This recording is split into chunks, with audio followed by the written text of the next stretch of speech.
You already know what a hyena is. You've known since you were a child. It's the thing that laughs in the dark. It waits for the lion to finish. It takes what it didn't earn. Almost all of that is wrong. People have been getting it wrong since Aristotle. What you know about hyenas isn't an observation. It's a story. It was assembled over 2,000 years out of mistakes by people who mostly weren't there. And what's underneath the story is stranger than the story. So let's be specific about the belief. Vague beliefs are hard to test. The picture goes something like this. A lion brings down a zebra. The lion feeds. Then the light drops, and the hyenas arrive. They circle, they wait, they laugh. And when the lion has taken what it wants, they move in and finish the carcass. In that picture, the hyena is three things at once. It's a coward. It's a thief, and it's second in line. You didn't invent that picture, it was handed to you. If you saw The Lion King as a kid, you got a very clean version of it. The hyenas in that film are cunning and malicious. They lurk in the dark. They serve the villain. They're part of why the whole system collapses. That film came out in 1994. It reached an enormous audience. Researchers who work with hyenas today still name that film by title. They name it when they're asked why people react to their animal the way they do. Though I should be careful here, and I want to flag it early. Nobody has measured how public opinion changed before and after that film. Researchers assert the connection. They haven't quantified it. I'll be doing that a few times in this video. Where the record stops, I'll tell you it stopped. But the film didn't create the picture. It inherited the picture, the same as you did. Theodore Roosevelt described the hyena as a strange combination of extreme cowardice and extreme ferocity. That's a hunter's judgment. Somebody wrote it down, and other people repeated it. Go back further, and it gets stranger. Aristotle called the hyena, and this is his phrase, exceedingly fond of putrefied flesh. So the belief isn't modern. It isn't Disney's fault. It's older than almost anything else you think you know about African wildlife. That's not a small thing. Most of what you believe about lions or elephants comes from the last century. This belief is ancient, which raises a question that turns out to matter more than it looks. If the belief is that old, what was it actually built on? Here's what's strange about the hyena's reputation. For most of its history, nobody was checking. Aristotle wrote about hyenas in the 4th century before Christ. He got some things right. He rejected the idea that hyenas were hermaphrodites, which was already circulating in his time. He also argued that hyenas were cowards. His reasoning was anatomical, based on the size of their hearts. That's not a theory you can test by watching hyenas. It's a theory you apply to them. He made another mistake that matters more. He didn't distinguish between the different kinds of hyena. To Aristotle, a hyena was a hyena. Hold on to that one. It comes back at the end, and it changes everything. Then came Pliny the Elder, writing in the 1st century. In his natural history, Pliny recorded that hyenas were the only animals that dig up graves. That single claim had a very long life. It kept getting copied forward. In the 16th century, the naturalist Conrad Gesner extended it. He described hyenas gorging on corpses until their bellies swelled. And here's the thing about Pliny's claim. It never got confirmed. I went looking for documented cases of spotted hyenas routinely digging up human graves, not one-off incidents. The behavior itself as a normal part of what the animal does. I couldn't find any. The claim is 2,000 years old. It's been repeated continuously that entire time, and the evidence underneath it appears to be nothing at all. None of these men were in Africa watching hyenas. They were reading each other, and that's the pattern. The hyena's reputation was assembled by writers, from other writers, across 2,000 years. There was almost no fieldwork underneath it. Now here's the part that actually explains everything. Stephen Glickman published an analysis of this history in 1995. He traced the reputation from Aristotle all the way to the Lion King. He found something specific about the scavenging claim. The historical accounts of hyenas as scavengers were usually wrong, not because the observers were lying, because of what they assumed. Think about what a person actually sees out there. They come across a carcass in the grass with hyenas feeding on it. That's the observation. That part is real.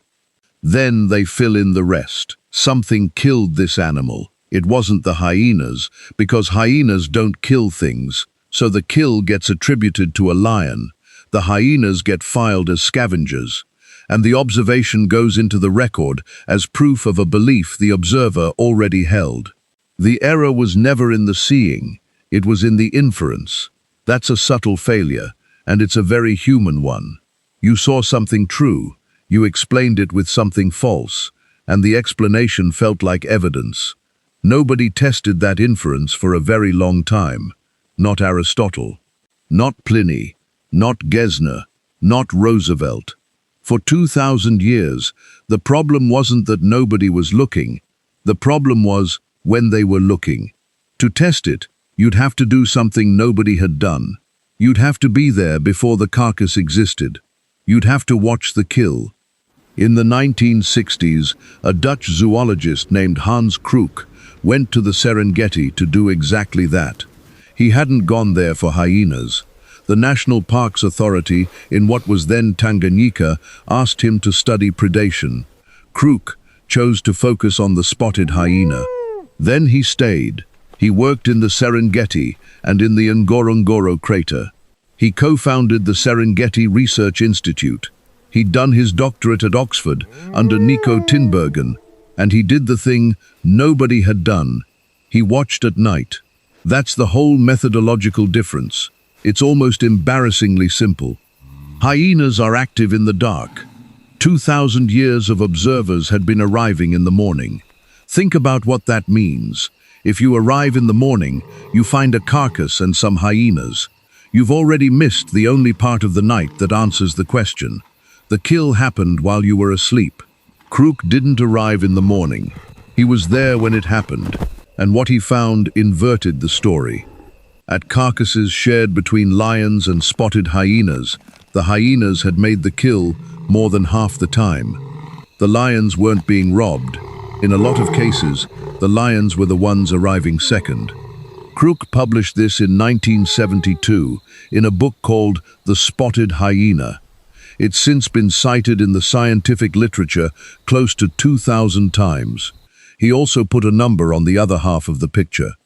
Spotted hyenas typically scavenge about a third of their diet or less. The rest, they kill. Now, you should hold that finding loosely for a moment. Here's why. Kruuk was working in two places. He was working across one period. One researcher, one region, one stretch of years.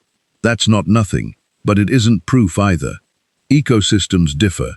Prey differs. Predator numbers differ. An animal that behaves one way in the Ngorongoro crater might behave completely differently in the Kalahari. This is the standard problem with a landmark study. It's compelling and it's local. So the honest question after 1972 wasn't whether Kruuk was right about the Serengeti. It was whether the same thing was true anywhere else. It took decades to answer. The answer came from a lot of different people, in a lot of different places. Bearder worked in woodland. Cooper worked in a region with both resident and migratory herds. Henschel and Skinner worked in Kruger. Mills worked the Kalahari.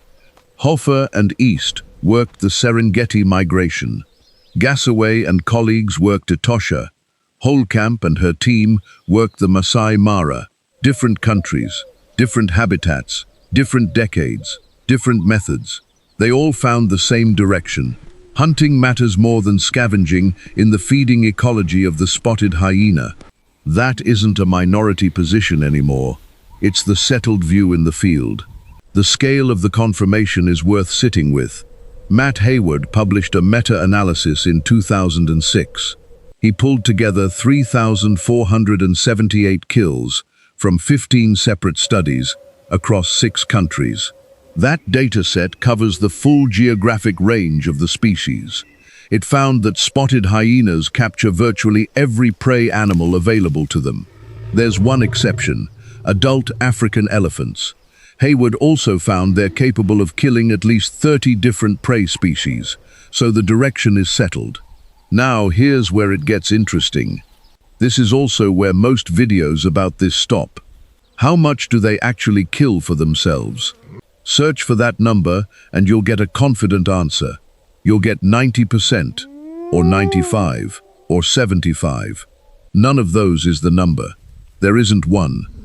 The published range is 43 to 95%. That's the figure Holekamp and Deloniak give. It's a range, not an estimate. In the Masai Mara specifically, the reported figure is about 2/3 hunted.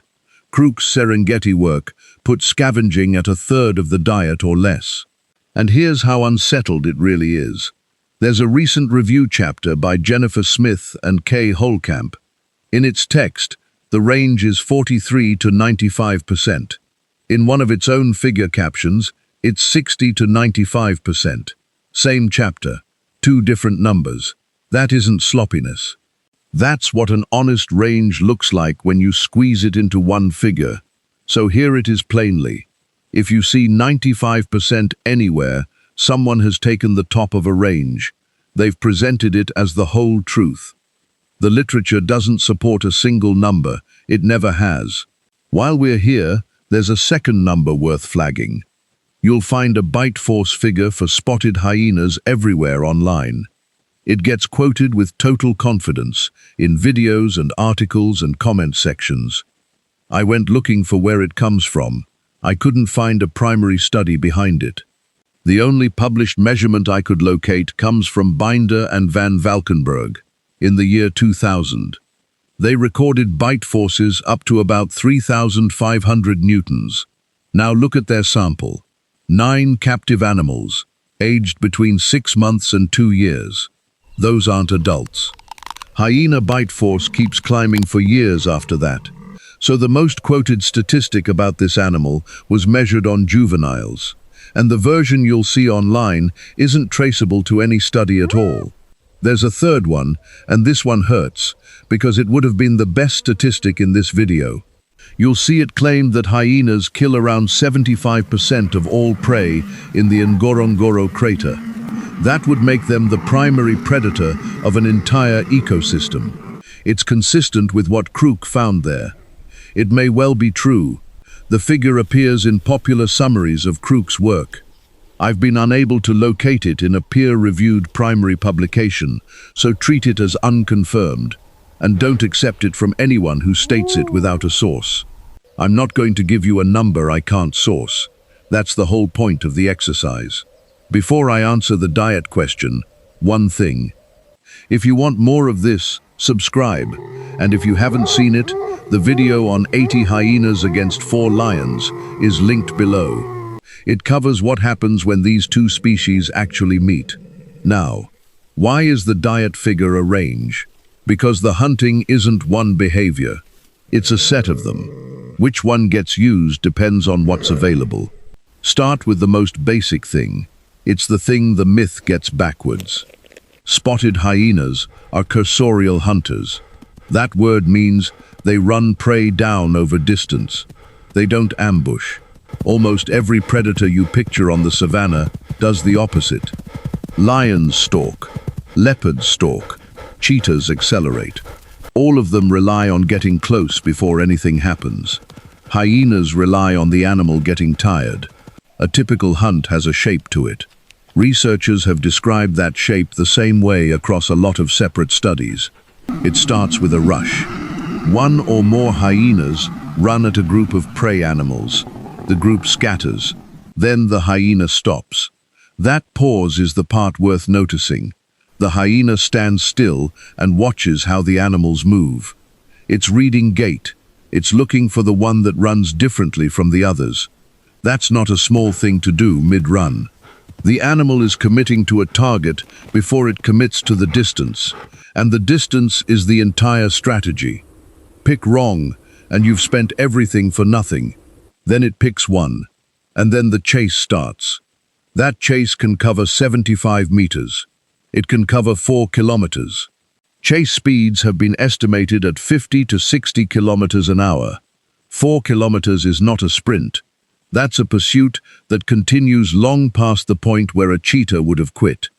Now, how often does it work? Roughly 1 hunt in 3 ends in a capture. That figure comes from Holkamp and her colleagues. It's based on 7 years of observation in a single Masai Mara clan. 1 in 3 sounds low until you compare it. Wolves succeed at about the same rate. So do cheetahs. So do lions. The animal you were told couldn't hunt has the same success rate as the animals you were told could. Here's the part that surprised me most. You probably picture hyena hunts as pack hunts. A mob of them, working together, wearing something down.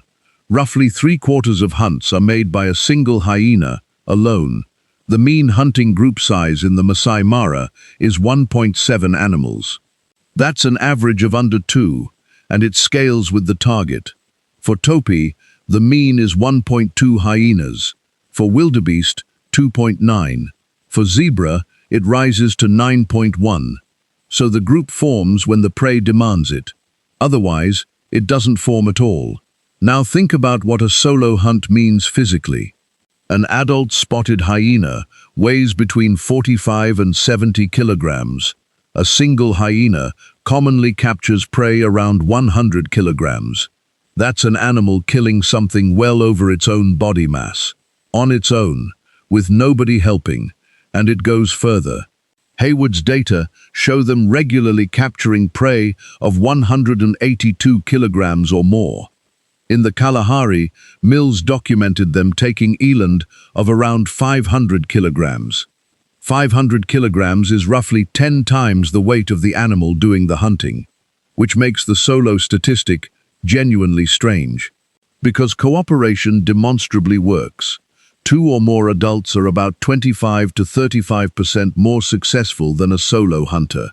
That's been measured across multiple studies and multiple sites.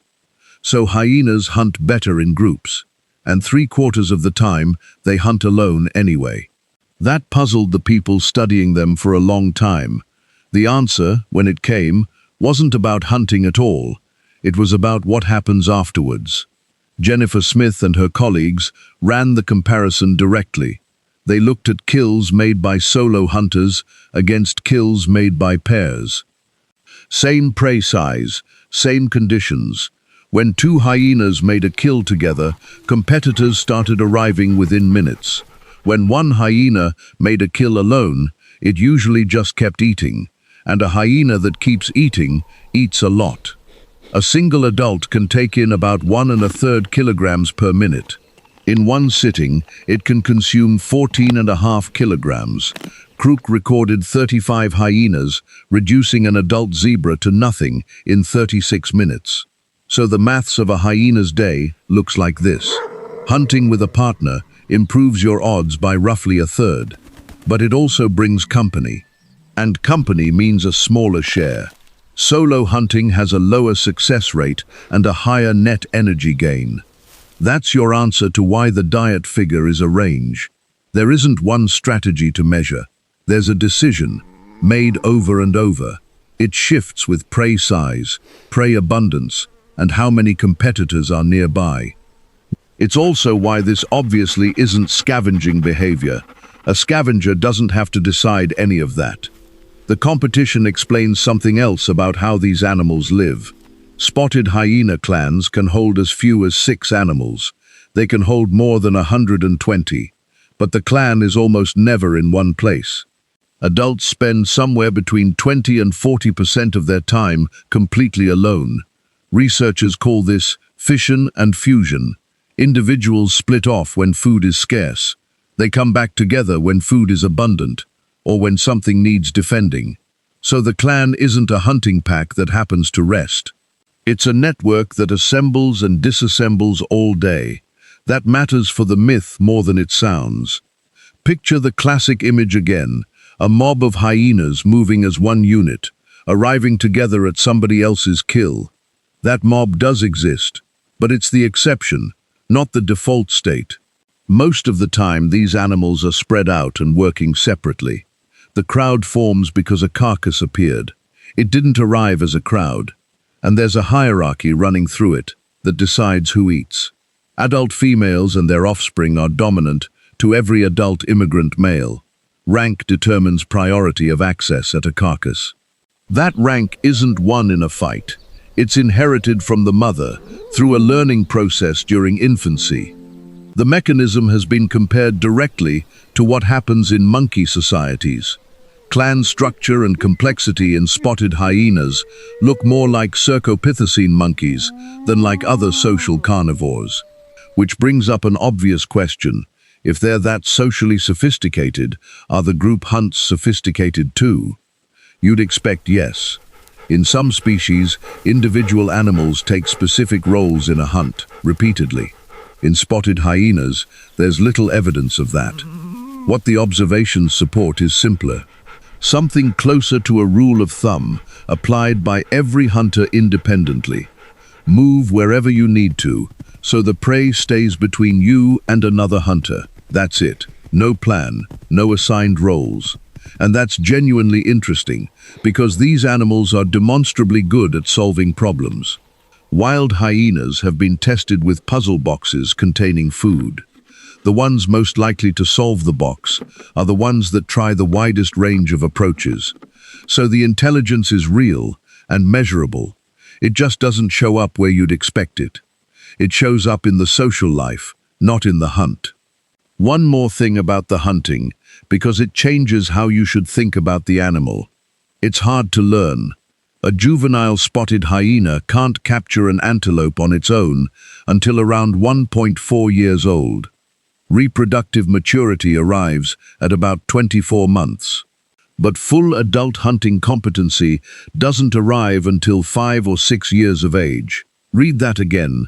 A hyena can reproduce years before it can reliably hunt. And now the rank system means something concrete. A young hyena that can't feed itself well is depending on where it sits at a carcass, which it inherited from its mother before it could hunt at all. Holocamp's team noted that this seems to set spotted hyenas apart from other large carnivores. Most predators are competent long before they're mature. This one is the other way around. You don't need a 5-year apprenticeship to eat something that's already dead. So the evidence looks conclusive. The belief is wrong, the fieldwork is consistent, and the animal's whole biology points the same direction. Except, the belief isn't entirely wrong, and this is where it gets complicated. Go back to Aristotle for a second. Back to the mistake I asked you to remember. He didn't distinguish between the different kinds of hyena. There are 4 living hyena species: the spotted hyena, the brown hyena, the striped hyena, and the aardwolf. Everything I've told you so far is about one of them. The spotted hyena is the largest member of the family. It's also the one that carries the reputation. The brown hyena and the striped hyena are primarily scavengers. That isn't an insult. That's the scientific description of what they do. The review literature makes the distinction explicitly. The spotted hyena regularly hunts medium and large ungulates in a way the other bone-cracking hyenas don't. And the aardwolf eats termites, so think carefully about what the myth actually is. It isn't a false statement about an animal, it's a mostly true statement about 2 animals, applied to 4. That's a different kind of error, and it's harder to correct. A false claim can be disproved.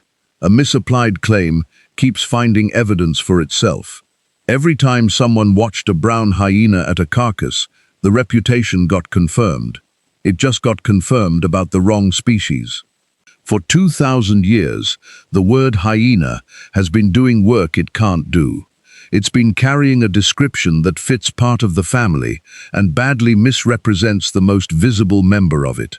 Aristotle's failure to separate the species is still shaping what you believed 20 minutes ago, which means the fix should be simple. Separate the species and the problem goes away. It doesn't, because the correction has a problem of its own. If you've encountered the hyena correction before, you've probably heard it as a punchline. It usually goes like this. Hyenas don't steal from lions. Lions steal from hyenas. It's satisfying. It flips the picture completely. And it's a lot less certain than it sounds. Here's the evidence against it. In 2015, Stéphanie Perriquet, Hervé Fritz, and Eloy Revilla published a review of lion and hyena interactions. They drew on 148 publications. Their finding on stolen kills runs like this. Spotted hyenas lose roughly 70% of their kills to lions. Lions lose roughly 35% of theirs to hyenas. One thing to be precise about. Those are proportions of kills, not proportions of food. The distinction matters, and it matters in a moment. 70 against 35. That's not a flip. Lions come out ahead, and by a wide margin. That's the largest analysis of the question that exists. And it doesn't support the punchline. But Kruuk's finding hasn't gone away either. At shared carcasses, the hyenas had made the kill more than half the time. So which is it? Both. They're answering different questions. And the difference is the whole point. Kruuk was asking who made the carcass in the first place. Perriquet and colleagues were asking what proportion of its own kills each species loses. You can be the animal that makes most of the kills. You can still be the animal that loses most of them. Those aren't contradictory. They describe the same relationship from two different ends. There's also a variable that changes the answer directly. Theft by hyenas from lions is most pronounced when the hyenas outnumber the lions. Lions are behaviorally dominant unless they're heavily outnumbered. They frequently kill hyenas. They can hold hyena numbers down. So the direction of theft in any given reserve depends on something simple. How many of each animal happen to be standing there, which means neither version survives as a slogan. Not the old one, not the corrected one. Now here's the finding that made me rethink the whole thing. Spotted hyenas lose about 70% of their kills, and they don't suffer a net loss of food. The scavenging makes up the difference. Read that carefully. It inverts the moral of the story rather than the facts. The scavenging is real. It was always real. It just isn't the shameful part. It's the mechanism that makes losing most of your kills survivable. The animal was mocked for scavenging. And scavenging is how it absorbs being robbed by the animal it was mocked for scavenging from. That's not a redemption story. It's just a more accurate description of an arrangement. The two species overlap heavily, which is why any of this happens at all. Hayward found their diets share 58.6% of prey species. And the competition shows up in the numbers on both sides. When human disturbance reduces lion numbers in the Masai Mara, juvenile hyena survival goes up. Take the pressure off, and more hyena cubs live to adulthood. That's how much of a hyena's life is shaped by the animal it's supposed to be stealing from. So, where does that leave the picture you started with? The lion feeding first. The hyenas waiting in the dark. That image was built on a specific error, and Glickman identified it precisely. Observers saw hyenas at a carcass. They assumed something else had made the kill. The assumption held for 2,000 years for one reason. Nobody watched at night until the 1960s. Here's what we know. The spotted hyena hunts most of its own food. That holds across 6 countries and 50 years of fieldwork. It's the settled view. It's ecologically and numerically dominant among carnivores across sub-Saharan Africa. By that measure, it's one of the continent's most successful predators. The IUCN lists it as least concern. The tentative global estimate runs between 27,000 and 47,000 animals. Treat that as tentative, because the assessment itself does. You'll see much lower figures quoted.